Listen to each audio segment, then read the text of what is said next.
What's going on, America? This is Kevin from Kevin's Corner, where I try to make sense out of nonsense. And today, the president defended his position on Ilhan Omar and the posse.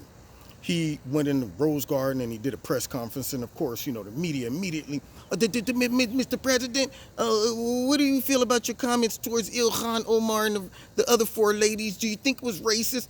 And President Trump said, you know what? By Nancy Pelosi and all of them making their little stupid statements like make America white again. He said that's racist. Nothing about what he was talking about concerning these four girls with their attitude has anything to do with race. It has something to do with their nasty attitude.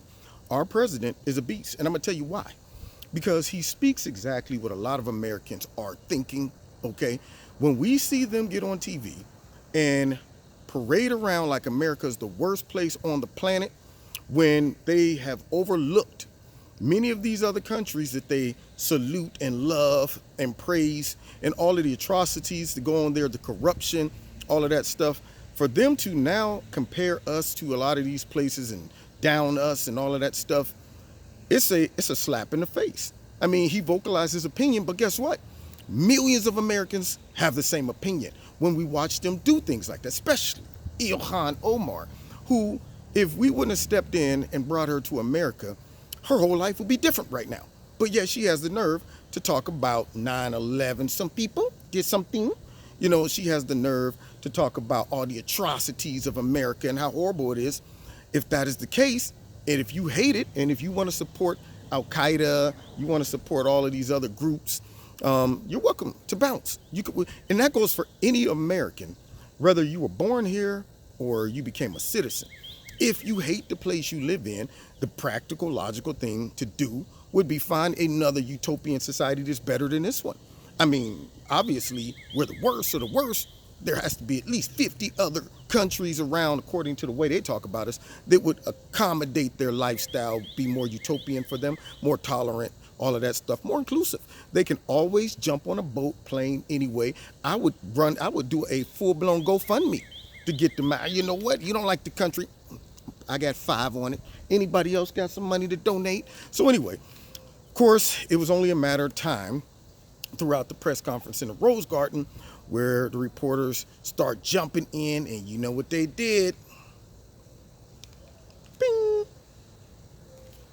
Tried to spray a little racism on it, and it didn't work because the president was like, you know what? A lot of people feel the same way I do. Now listen how he posed the argument. He's setting up the Democrats. They always hitch their wagon to the worst and the wrong topics because, see, they care more about what the media think and a whole bunch of these liberal cities think versus what real Americans think.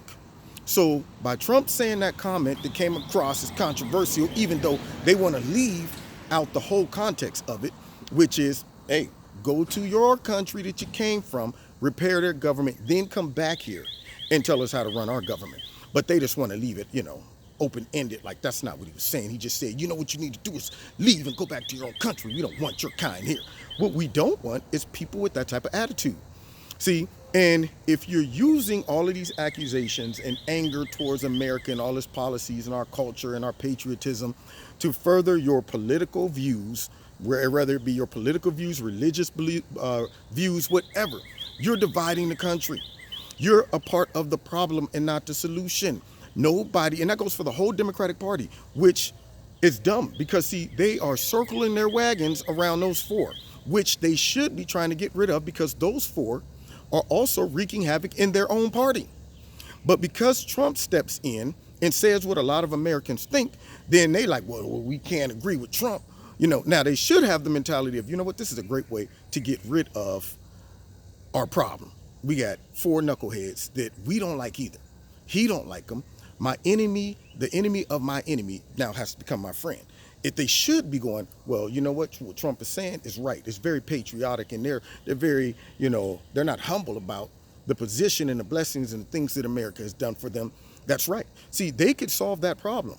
But because Trump said something and they got too much pride to give him a victory or say what he's saying is real or true, they're going to now attack his statements, not realizing that he's setting them up once again to come across as non-patriotic and supporting people who hate our country. Because in the Rose Garden, he listed all the things that they've been saying and the things that they've been doing. And he highlighted how it comes across as unappreciative, unpatriotic, un-American. All of the things that Americans value, they're trashing. And then what do the Democrats do? They jump on board thinking this is a good way to go after Trump. But what does it do to all the voters?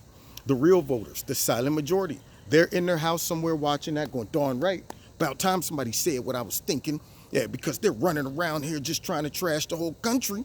Whereas the Democrats are going, this is obvious misogyny, sexism, racism, all these things, controversy. No, what's controversial is the fact that they have been letting these four run rampant, trashing our policies, lying on our ICE border agents, all of that, trying to get rid of them, bringing in socialism, all of this stuff that they're trying to do to pretty much unravel not only America, but also the Democratic Party.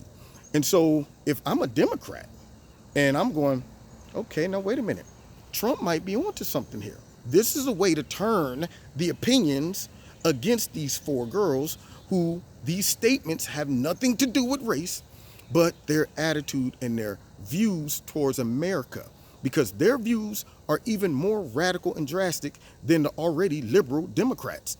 So this would be a good time to throw them under the bus. But no, they're going to hitch the wagons to them and they're going to support this crap, not realizing that Americans out there are listening to what Trump said today in the garden, and they were going, and he gave it to them. He didn't spare him. He didn't back down off his comments like Joe, softcore, sleepy, sloppy Joe Biden. No, he didn't go on an apology tour like a lot of these Democrats. I'm sorry, I probably got over my skis. I mean, I shouldn't have said that. I wasn't sensitive enough. No, he's not doing that. He is standing firm on what he said. And he's like, and some of the sorry politicians out there are too afraid to say. So what are they going to do? You know what? Try to spread a little racism on it. Maybe they might get lucky and just go ahead and, I guess, get rid of Trump's comments and get rid of him and turn the rest of the country against him. You know what? Maybe he is racist, but that's not working. It's not a cure. We already see the game. So anyway, you've been listening to Kevin and Kevin's Corner. Don't forget to check me out Wednesday night, 7:30 live. I'm going to be dissecting and breaking down this whole approach that he had today and how it sent a message to a lot of Americans that I am here for you. I'm with you. I'm vocalizing what a lot of people are feeling, and I'm not afraid to get up there and call it as I see it. That's what I'm talking about. Now, same thing I'm doing right now, calling it as I see it. Now, you've been listening to Kevin and Kevin's Corner. Don't forget, check me out every Wednesday night, 7:30 live in Kevin's Corner on Facebook, YouTube, also on my radio blog talk show. Hit like, hit share, hit subscribe, and the notification button. And what else? Check out Extreme Tees, my sponsor. The link is in the bottom. If you like something, click on it. Put my name in the promo code Kevin. You get a 20% discount and free shipping. And also don't forget to, if you want to donate to Kevin and Kevin's Corner, feel free. There's a link in the bottom. Do that as well. Find me on Facebook and on Twitter. We'll see you next time in Kevin's Corner. God bless.